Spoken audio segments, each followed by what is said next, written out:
warahmatullahi wabarakatuh. Alhamdulillah ghafirul dhunub wa kashiful kurub wa satirul uyub. Allahumma salli wa sallim ala sayyidina Muhammadin tibbil qulub wa dawaiha wa afiyatil abdan wa shifaiha nuril absar wa dhiyaiha wa ala alihi wa sahbihi ajma'in. Amma ba'd. Kita bersyukur kepada Allah Subhanahu wa taala pada siang hari ini bersama-sama kita berkumpul di Majlis Syifail Qulub, di dalam juga kumpulan majlis ta'lim, pembacaan burdah yang dilantunkan dan zikir yang kita kumandangkan dan salawat yang kita haturkan. Semuanya ini adalah hal yang paling ampuh di dalam menolak bala, di dalam menyembuhkan penyakit, di dalam mempercepat datangnya solusi dan pertolongan dari Allah Subhanahu wa taala. Kita doakan para guru-guru kita yang hadir tengah-tengah kita, para asatidzah, para kiai, para habaib, dan semua mereka yang memiliki andil di dalam terlaksananya acara ini dan terwujudnya majlis ta'lim yang ada di Kota Batam ini. Mudah-mudahan senantiasa dibimbing oleh Allah Ta'ala, diberikan kesehatan, keberkahan, wabil khusus para panitia pelaksana dan juga yang barusan menyampaikan sambutannya di tengah-tengah kita sekalian, Kiai Haji Luqmanul Hakim, dan semua mereka yang memiliki andil di dalam terwujudnya acara ini, Haji Novi Iskandar, dan semuanya para panitia, hadirin hadirat. Mudah-mudahan Allah Ta'ala menjadikan kita sebab-sebab turunnya pertolongan dari Allah Subhanahu wa Ta'ala. Disebutkan di dalam Al-Quran, Qul ma ya'ba'u bikum Rabbi laula du'a'ukum. Allah Ta'ala tidak akan peduli di dalam menurunkan azabnya, siksanya, balanya, musibahnya, andaikan bukan dikarenakan doa kalian. Tetapi doa itu yang menolak bala, yang menolak musibah. Sebagaimana disebutkan di dalam hadis qudsi, Allah Ta'ala menyatakan, inni la'ahummu bi'azab ahlil ard. Aku sudah bertekad akan menurunkan azab, bala, musibah kepada penghuni bumi. Namun walakin lamma ra'aitu ummara baiti wal mutahabbina fiyya wal mustaghfirina bil ashar rafa'tu anhum al azab. Namun ketika aku melihat orang-orang yang memakmurkan masjidku, memakmurkan rumah-rumahnya Allah, dan orang yang saling mencintai antara mereka satu sama lain karena Allah, dan orang-orang yang gemar beristighfar, bermunajat, doa, mohon ampun kepada Allah di saat-saat waktu sahur, sebelum subuh, waktu istighfar, waktu tahajud. Karena 3 jenis manusia ini aku tolak bala dan musibah dari seluruh penghuni bumi berkat mereka. Bihim yadfa'ullahul balaya wa yakshifur razaya wa yusdi kulla khairin wa ni'mati walaulahu bainal anam ladubdikat jibalun wa ardun lirtikabil khatiyati. Mereka para wali-walinya Allah Subhanahu wa ta'ala adalah yang dengan berkat mereka Allah Ta'ala mengangkat bala, mengangkat musibah. Dan andaikan bukan karena mereka dan pekerjaan yang mereka lakukan, niscaya sudah ditebalikan bumi dan gunung-gunung di atas kepala manusia akibat dosa yang diperbuat oleh mereka. Tetapi berkat mereka ditolak bala, ditolak musibah, dan berkat majelis yang semacam ini Allah Ta'ala tolak bala dan musibah dari kita sekalian. Amin ya rabbal alamin.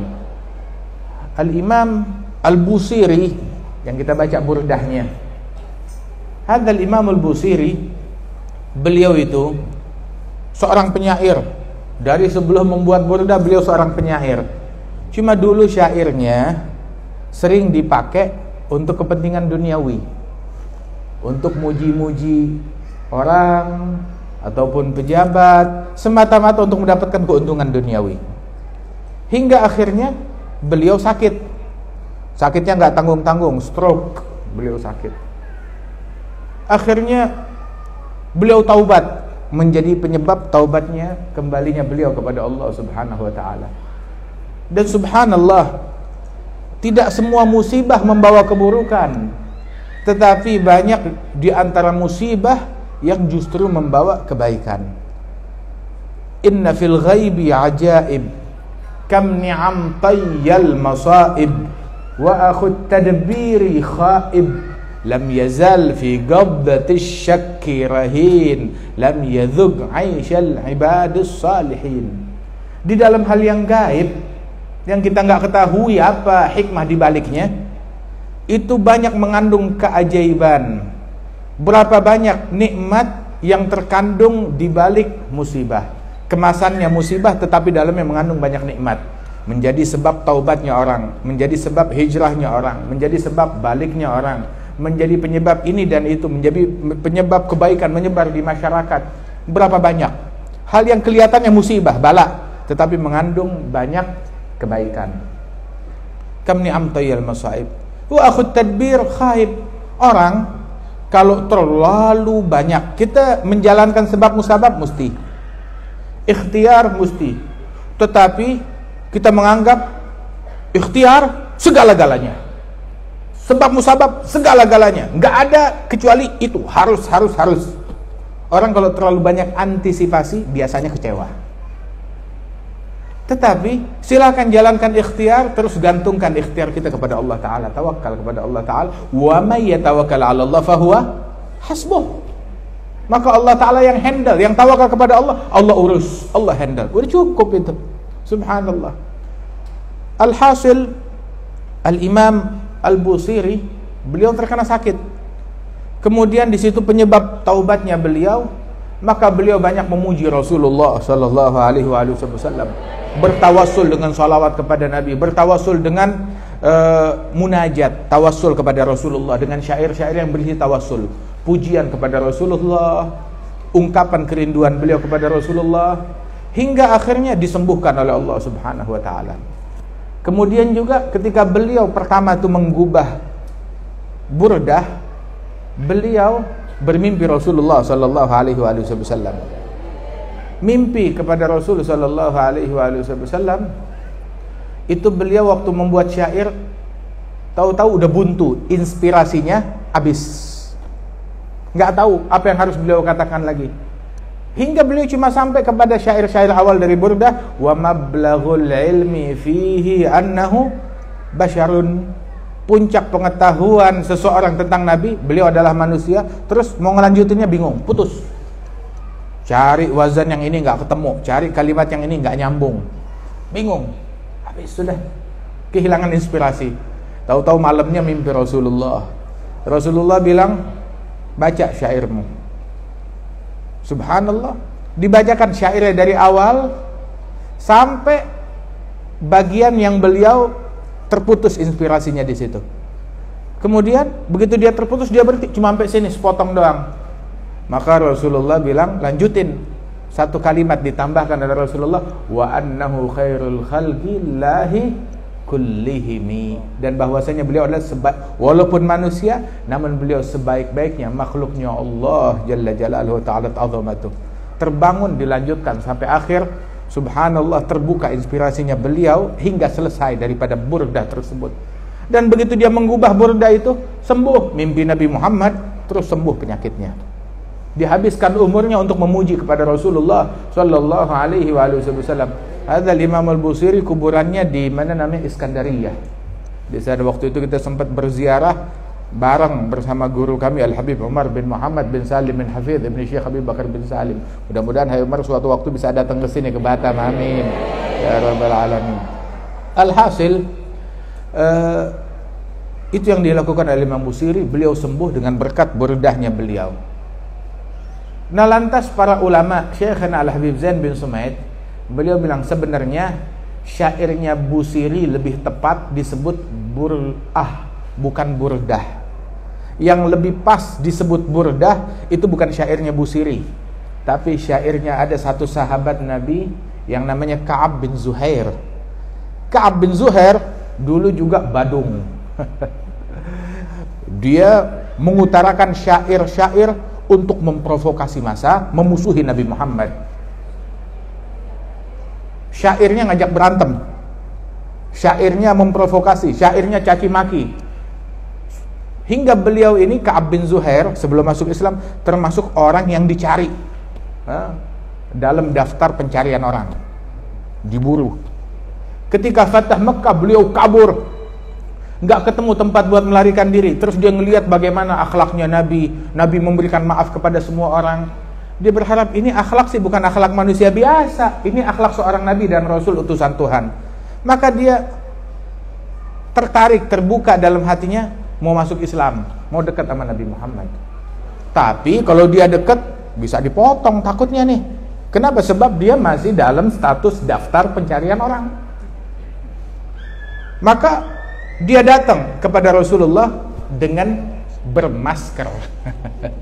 Di zaman dulu artinya mutalathimah, mutalathim. Orang dulu tuh biasanya tuh karena debu padang pasir, jadi kalau jalan tuh sorbannya tuh ditutupin ke wajahnya, memaskeri hidungnya dengan bermasker. Jadi masker dalilnya dari zaman dulu udah ada. Alhasil datang kepada Rasulullah mutalathim, sambil menutup wajahnya, diubah suaranya, dilain-lainin, bilang, ya Muhammad, kalau ada orang jahat mau masuk Islam, bisa gak? Diterima gak Islamnya? Bisa, tapi dosanya gede banget. Nabi bilang, al-Islam yajubbu ma qablah. Islam itu menghancurkan, menghapuskan segala kesalahan, dosa-dosa yang terjadi sebelumnya.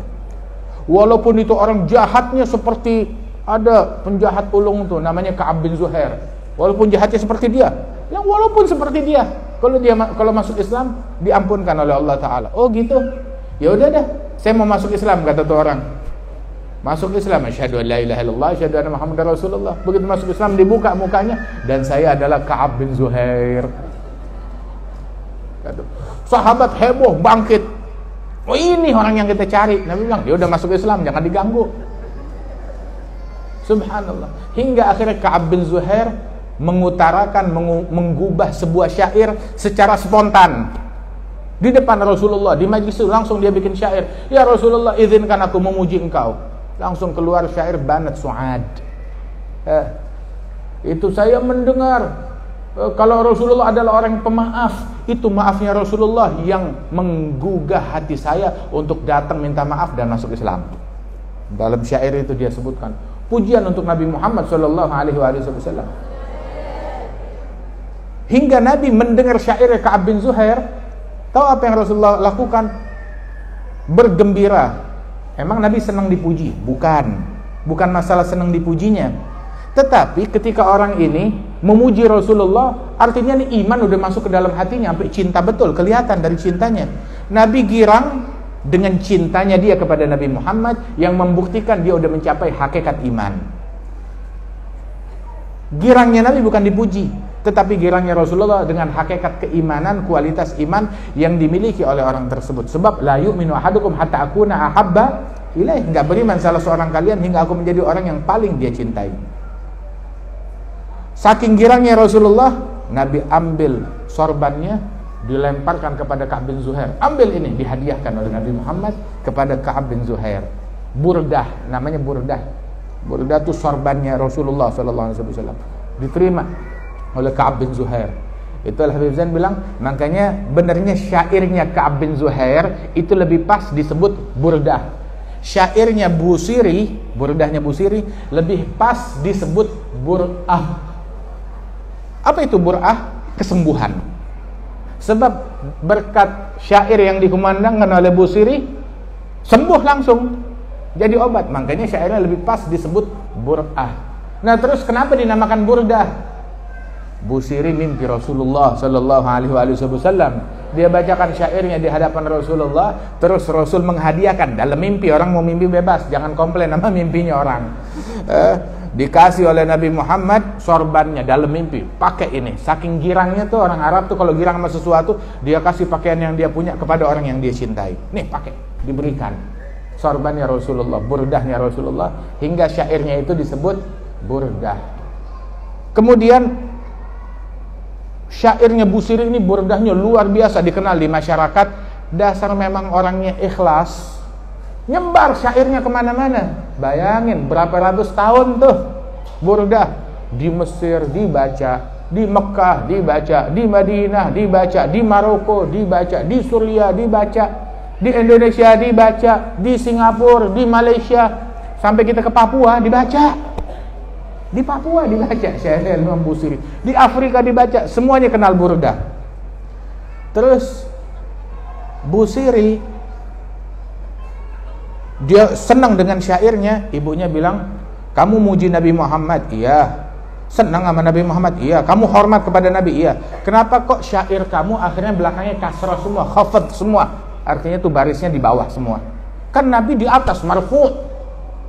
Tapi kok syairnya kamu itu wazannya akhirnya itu adalah mahfud, khafad. Mi. Mestinya dhammah kan, marfu', dhammah. Dengar begitu, iya benar juga ya, katanya Busiri. Akhirnya beliau bikin syair satu lagi. Bukan Burdah, dikenalnya itu Hamziyah karangannya Busiri. Hamziyah karangannya Busiri. Di antara syair Hamziyah karangannya Busiri itu adalah ucapan laitahu khassani bi ru'yati wajhin zala an kulli man ra'ahu asyaga'u marfu'. Andaikan aku diistimewakan untuk melihat wajah yang luhur, sebab tiap orang yang udah melihat wajah Rasulullah hilang segala kesialan dari diri orang tersebut. Terus syuyukhuna, ulama kita, guru-guru kita, itu mereka bilang di antara hal yang mujarab untuk mimpi Rasul sallallahu alaihi wasallam, sebelum tidur dia baca 300 kali daripada syair ini, bait syair ini ya, dia baca untuk mimpi Rasulullah sallallahu alaihi wasallam. Syairnya Busiri yang satu baris ini, laitahu khassani bi ru'yati wajhin zala an kulli man ra'ahu syaga'u. Andaikan aku diistimewakan untuk melihat wajah sang Nabi Muhammad sallallahu alaihi wasallam, hilang segala kesialan orang yang telah melihat wajahnya Rasulullah sallallahu alaihi wasallam. Motivasinya orang dulu pengen lihat Nabi Muhammad, pengen dekat sama Rasulullah. Beda motivasinya orang sekarang pengen lihat artis. Enggak, Anda mau ketemu ulama, dibuat selfie. Buat selfie. Boleh, bukan nggak boleh. Coba andai kalau ketemu ulama, dijalanin ilmunya, dijalanin ijazahnya, dijalanin ajarannya. Subhanallah, dipakai apa yang dia dengarkan. Wah, kata. Makanya paling ampuh ya majelis yang kayak begini untuk menolak bala dan musibah. Hatta nama majelisnya juga apa namanya? Syifaul Qulub, untuk nyembuhin hati kita. Hati aja yang sulit buat diakses, begitu, bisa disembuhkan, apalagi badan. Sembuh insyaallah. Idza maridtu fahuwa yashfin. Kalau saya sakit, siapa yang nyembuhin? Huwa yashfin. Allah yang menyembuhkan. Jalla jalaluhu ta'ala ta'zamatuh. Alhasil, ini adalah milad yang kelima dari Majelis Syifaul Qulub. Alhamdulillah. Dan sesuatu yang ditaksis, yang dibina karena Allah Ta'ala, insyaallah langgeng. Insyaallah makin berkah, makin makmur, makin banyak, makin baik lagi. Kemudian pas kebetulan kita di bulan Isra wal Mi'rajnya Rasul sallallahu alaihi wasallam, di antara pelajaran yang kita petik dari Isra Mi'rajnya Rasulullah, itu Rasulullah waktu malam Isra wal Mi'raj masuk ke wilayah Madian, terus mencium sebuah aroma yang harum sekali. Maka Nabi bertanya, "Ya Jibril, ini aroma apa? Wangi sekali, harum sekali. Aromanya, aroma apakah ini?" Dia bilang, "Ini adalah aroma dari seorang wanita salihah." Siapa gerangan? Siapa? Masyitat ibnati Fir'aun. Dia adalah tukang sisir, tukang nyisir atau asisten rumah tangga di istananya Fir'aun. Kerjaannya itu ngurusin anaknya Fir'aun, disisirin ya, diaturin bajunya, disisirkan. Nah, ini aromanya dia. Memang kenapa? Ada apa gerangan dengan Masyitah? Masyitah ini dia beriman kepada Nabi Musa. Tapi lihat, walaupun beriman dengan Nabi Musa, tetap kerja di rumahnya Fir'aun. Subhanallah. Untung gak ketemu orang provokator zaman sekarang. Kalau gak dibilang, "Oh, kamu kerja di tempatnya orang kafir, kafir." kerja sama Fir'aun dikatain. Dia kerja di rumahnya Fir'aun. Bukan pekerja yang jauh, pekerja yang dekat, ngurusin anaknya Fir'aun, disisirin. Masyaallah. Sekali dia lagi nyisirin, sisirnya jatuh, diambil, bismillah, dengan nama Allah, dengan nama Tuhan. Kamu punya Tuhan selain bapakku? Kata si anak. Ya Tuhan saya dan Tuhan kamu adalah Allah. Tuhan saya, Tuhan kamu, Tuhan bapakmu Allah. Sama. Bapakmu bukan Tuhan, tapi hamba. Tuhan kita semua adalah Allah. Berani kamu ngomong gitu? Saya aduin ke bapak saya, kamu ngomong omongan yang sama? Ya silahkan. Kita mukmin, nggak ada yang kita sembunyiin. Kita nggak takut dengan apa yang kita punya. Sebab yang kita punya bukan keburukan dan tidak mengandung bahaya bagi orang lain. Kita nggak nyimpen gangguan ke orang. Kita nggak nyimpen kedengkian ke orang. Makanya majelis kita nggak ada majelis remang-remang. Terbuka, nggak ada yang kita sembunyikan. Luar dalam sama. Subhanallah, nggak ada yang kita takutkan. Kita nggak cari permusuhan dengan siapapun dan kita tidak memusuhi siapapun. Kita lurus. Yang senang silakan, yang nggak senang, laut banyak.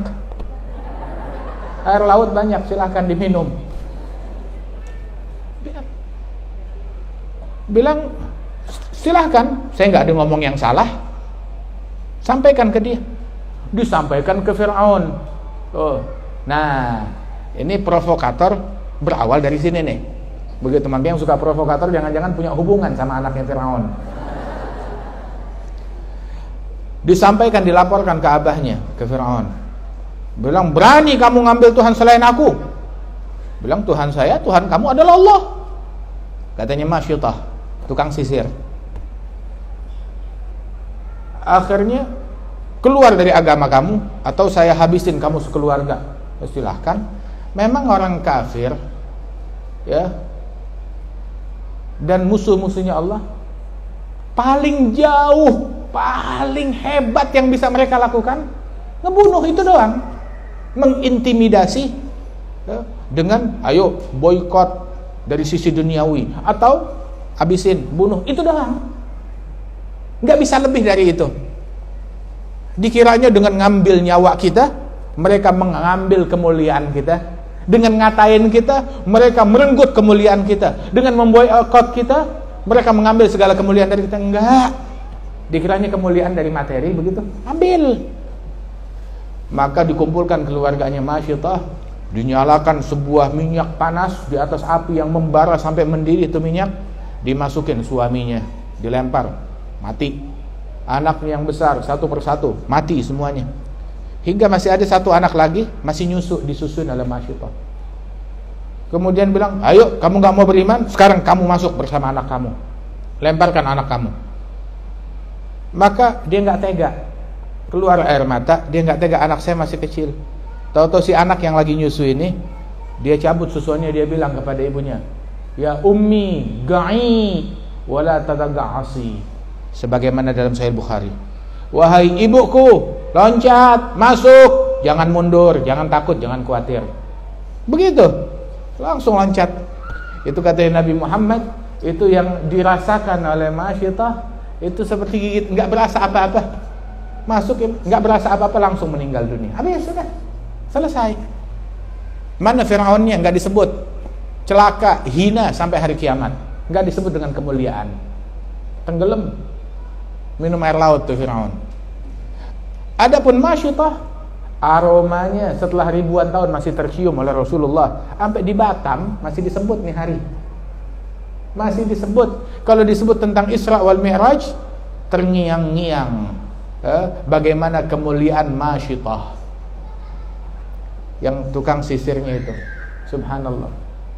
Alhasil, perempuan boleh berprofesi, tapi dengan cara yang dihalalkan di dalam agama.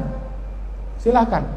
Sayyidatina Khadijah Al-Kubra, dia berprofesi seorang saudagar, berbisnis dengan cara yang diizinkan di dalam agama.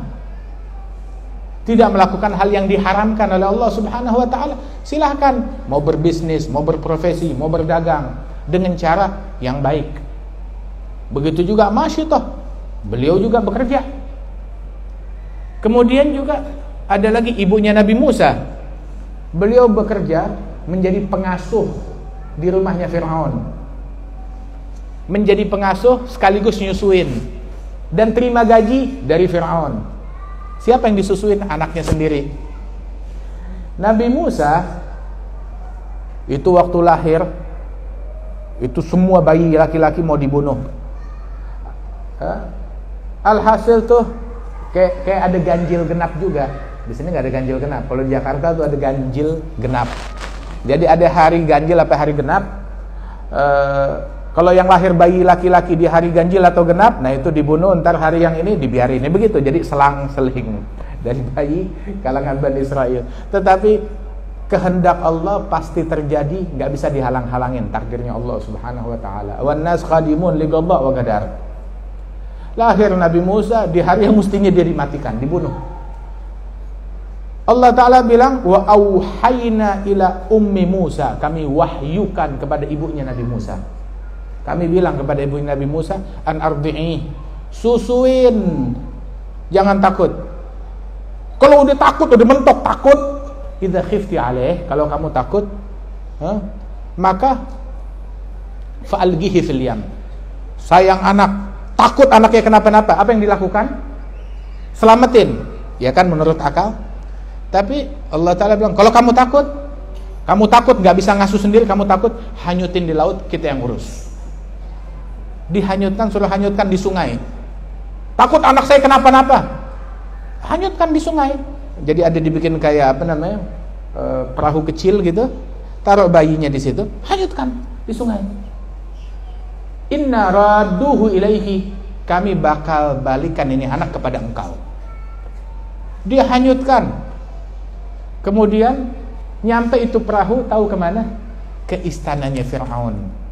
Itu sungai, anak sungainya masuk ke dalam istananya Fir'aun. Di situ dilihat oleh istrinya Fir'aun, Asiyah binti Muzahim. Diselamatkan. Belum lucunya ini bayi.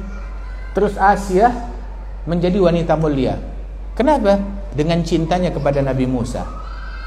Dia bilang kepada Fir'aun, la taqtulu asa ayyanfa'na, gurratu 'ainin li walak, la taqtulu asa ayyanfa'na. Ini dia menjadi kecintaan buat engkau dan buat saya. Jangan kamu bunuh dia, insya Allah ngasih manfaat kepada kita. Maka Fir'aun gak berani ngebunuhnya, takut sama bini.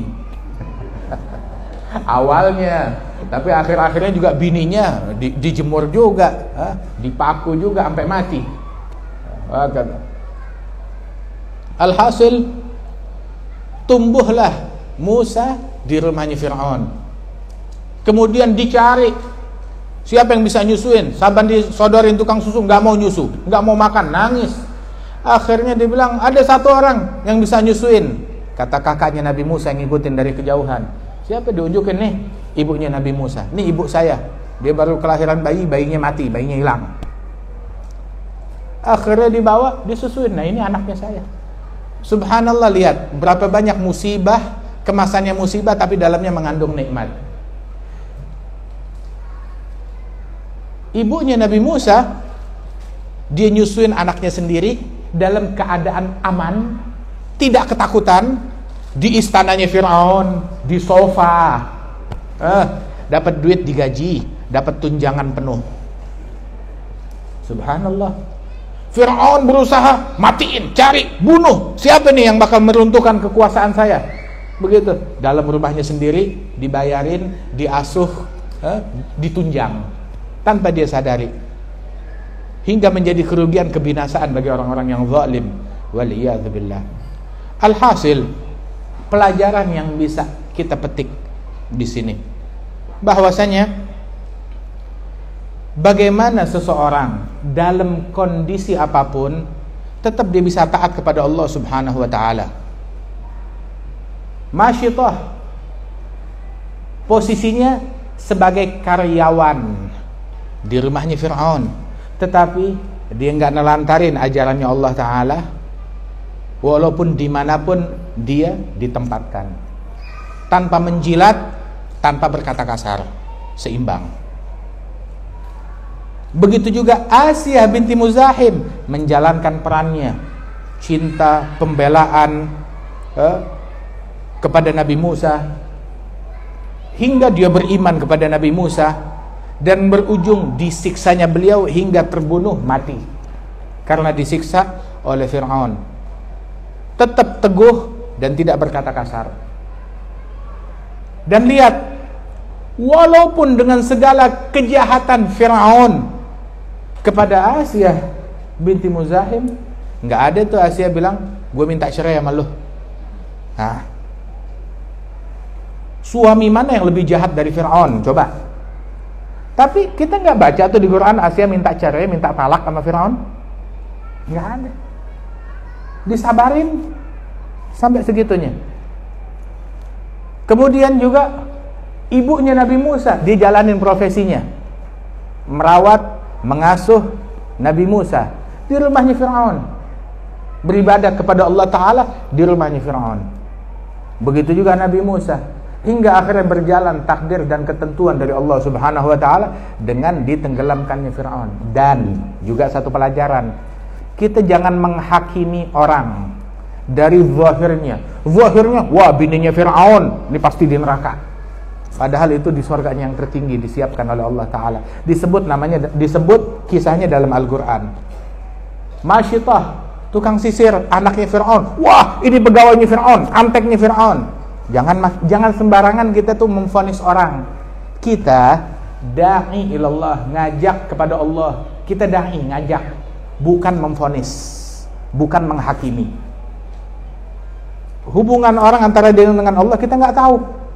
Begitu juga, wah ibunya Nabi Musa makan duitnya Fir'aun, nyusuin anaknya sendiri, wah segala macam. Tapi lihat profesi dan posisi yang ditempatkan oleh Allah Ta'ala. Terus di dalam Al-Quran, qala rajulun min ali Fir'aun yaktumu imanahu. Dari keluarga Fir'aun juga banyak yang beriman. Selain dari apa yang kita sebutkan tadi itu orang-orang, termasuk ada satu orang laki-laki dari kaumnya Fir'aun, dari keluarga kerajaan Fir'aun, dia beriman kepada Allah Ta'ala. Dia yang menunjukkan pembelaan dia kepada Nabi Musa. Dan dia ini termasuk orang yang diselamatkan oleh Allah Ta'ala, yang mana Fir'aun gak mampu mencelakakan ini orang, dilindungi oleh Allah Ta'ala. Wa ufawwidhu amri ilallah innallaha basirun bil ibad fawaqahullah. Maka dilindungi, dibentengi oleh Allah Subhanahu wa Ta'ala.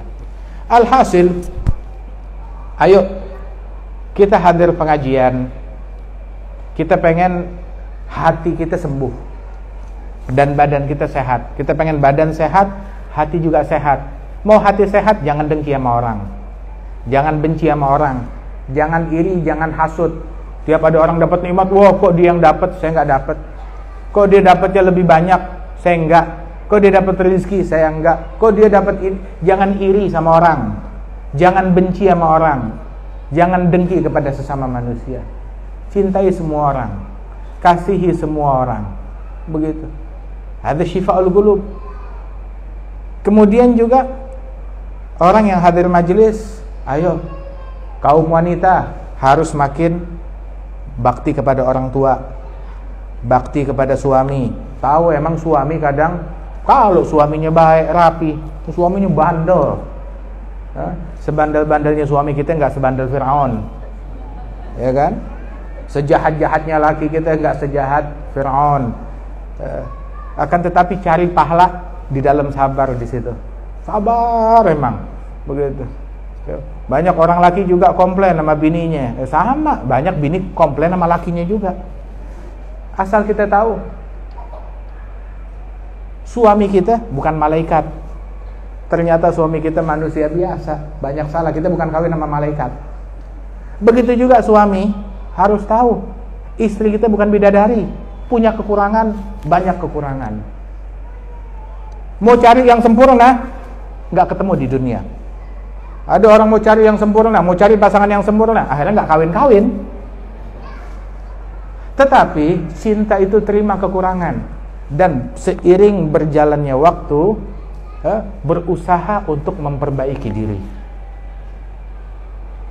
Rumah tangga kerjasama antara suami dan istri, bina percintaan karena Allah, Itu Nabi bilang di dalam hadis, rahimallahu mra'an qama minal lail. Semoga Allah merahmati seseorang yang mana dia bangun malam. Tatkala dia bangun malam, lagi tahajud, mau tahajud, suaminya tidur, dibangunin suaminya. Suaminya nggak bangun, dicipratin air, bangun, tahajud sama-sama. Semoga juga Allah Ta'ala merahmati seorang laki-laki, bangun malam, istrinya tidur, dibangunin, susah dibangunnya, cipratin air, terbangun, tahajud sama-sama. Nah, suami dan istri yang saling gotong royong untuk tahajud, gotong royong untuk majelis taklim, gotong royong untuk dakwah, gotong royong untuk sedekah, gotong royong untuk ngasih manfaat, gotong royong untuk membantu, gotong royong untuk beriman, gotong royong untuk nyemangatin baca Quran, nyemangatin sholat jamaah, nyemangatin untuk hijrah, untuk istiqamah. Nah, ini orang macam begini, suami istri macam begini dirahmati oleh Allah Subhanahu wa taala. Ya, mudah-mudahan Allah Ta'ala berikan rahmat kepada kita. Terus terang, zaman sekarang dia bilang susah cari laki-laki yang baik. Sama, susah cari perempuan yang baik. Dan terus terang, kita semuanya bukan orang baik, tapi kita semuanya pengen jadi baik. Saat dia menganggap saya sudah baik, berarti dia nggak baik. Tapi kita mau jadi orang baik, dan kita berusaha, kita hadir majelis, kita dengerin nasihat. Itu adalah sebuah langkah untuk berusaha kita pengen jadi orang baik. Kita berusaha, ayo memperbaiki, benerin hati kita, menjaga mata kita, menjaga telinga kita, menjaga mulut kita. Itu adalah semuanya sebuah langkah untuk menjadi orang baik. Tetapi kita nggak pernah nganggap diri kita sudah baik. Ya, mudah-mudahan Allah Ta'ala jadikan kita semuanya orang-orang baik, insya Allah. Tapi kalau kita tahu diri kita belum baik, kita sadar diri kita belum baik, nah ini adalah sebuah langkah untuk menjadi orang baik. Tahu diri kita kurang baik, duduklah sama orang-orang baik, hadir di majlis yang baik, dekat dengan majlis ilmu, dengan majlis dzikir, dengan majlis burda, dengan majlis sholawat. Enak kan kita hadir majlis, kita diajak untuk saling cinta, saling akur, saling damai, yang disebut Nabi Muhammad. Keluar majlis hati bersih, nggak ada dengki sama orang, nggak ada benci. Kita nggak mau hadir majlis, pulang masuknya hati bersih, pulang hati kotor. Masuk nggak ada benci sama orang, pulang jadi benci. Wah, pulang majlis bawaannya mau makan orang, bawaannya mau berantem, bawaannya mau caci maki, mau gosip, mau ghibah, mau sumpah serapah. Oh, pulang majlis pengen mubahalah. Siapa aja mau mubahalah, pulang ke rumahnya, lakiku, ayo kita mubahalah. Lakinya diajak mubahalah. La haula wala quwwata illa billah. Kita mau tuh hadir majelis, pulang hati damai, nggak ada benci sama orang. Majelis kan profesinya itu, fungsinya bersihin hati, bukan ngotorin hati. Kalau kita hadir majelis malah ngotorin hati, jangan hadir, cari yang lain. Kita mau hadir majelis, udah mulut kita bersih. Ini pulang dari majelis udah bisa, wah saya udah rutin hadir majelis. Sekarang saya udah bisa mensyirikkan orang. Saya udah bisa membid'ahkan orang. Saya udah bisa ngafirkan orang. Pulang majelis, saya udah bisa ngafirin pamannya Nabi. Saya udah bisa ngafirin bapaknya Nabi. Saya udah bisa ngafirin ibunya Nabi. Hebat gak saya? Kalau ibu bapaknya Nabi dia kafirin, apalagi ibu bapaknya sendiri. Waliyadzubillah min dzalik. Kita mau hadir majelis, makin bakti sama orang tua, makin bakti, makin santun tutur katanya, makin silaturahmi, makin bersih hatinya, makin menghargai kepada sesama muslim. Itu adalah fadilah dan keutamaan majelis. Mudah-mudahan Allah Ta'ala berikan taufik, hidayat kepada kita sekalian. Allah Ta'ala berikan pertolongan kepada umat Islam ini. Dan insyaAllah satu saat kedepannya kita hadir majelis ini makin makmur, makin berkah. Dan Allah Subhanahu Wa Ta'ala insyaAllah memakmurkan masjid-masjid kita, memakmurkan majlis ta'lim kita, dan Allah Subhanahu wa taala kibarkan insyaallah Ahlus Sunnah wal Jamaah ya di negeri ini, di wilayah ini, dan Allah Subhanahu wa taala menjadikan kita orang-orang yang meneladani Rasulullah dengan peneladanan yang baik, peneladanan yang sempurna. Amin ya rabbal alamin. Allahumma ij'al jam'ana hadza jam'an marhuma, tafarraqana min ba'dihi tafarruqan ma'suma, wa la taj'al fina wala ma'ana wala minna syaqiyan wala mahruma, ihdina bihudak, ij'alna mimman yusari fi ridhak, la tuwallina waliyan siwak, ولا تجعلنا ممن خالف أمرك وعصاك. أدم راية الدين القويم في جميع الأقطار منشورة، معالم الإسلام والإيمان بأهلها معمورة معنا نصورة. اكشف اللهم كربة المكروبين، اقضي دين المدينين، واغفر للمذنبين، تقبل توبة التائبين، واشف مرضانا ومرضى المسلمين يا أرحم الراحمين، وادفع البلايا، اكشف الرزايا برحمتك يا أرحم الراحمين. على هذه النية وعلى كل نية صالحة جاء مكر الدنيا الآخرة دافع من كل شر جالبا لكل خير، وإلى حضرة النبي محمد صلى الله عليه وآله وسلم بسر الفاتحة.